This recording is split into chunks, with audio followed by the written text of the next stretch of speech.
इतिहावा सभी अहम खबर शेयर कंदासीं। खैरपुर की दहशतगर्दी तोड़ अदालत फातिमा फरोड़ो क़त्ल केस में गिरफ्तार जवाबदारनि जी जुडिशल रिमांड में 13 ॾींहं वाध करे छॾी।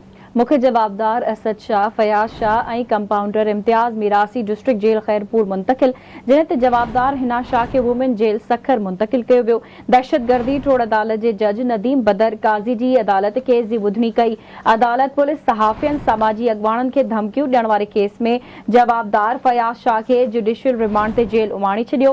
पुलिस जवाबदारन के 14 ॾींहं की रिमांड की इस्तदा कई हुई। ब्रेकिंग न्यूज़ अवां सां शेयर करे रहिया आहियूं। खैरपुर की दहशतगर्दी तोड़ अदालत फातिमा फरोड़ो क़त्ल केस में गिरफ्तार जवाबदार जी जुडिशियल रिमांड में 13 ॾींहं की वाध करे छॾी। मुख्य जवाबदार असद शाह, फयाज शाह ऐं कंपाउंडर इम्तियाज़ मिरासी डिस्ट्रिक्ट जेल खैरपुर मुंतकिल कया विया, जिन्हें ते जवाबदार हिना शाह के वुमेन जेल सखर मुंतकिल किया वियो। दहशतगर्दी तोड़ अदालत के जज नदीम बदर काज़ी की अदालत केस की ॿुधणी कई हुई।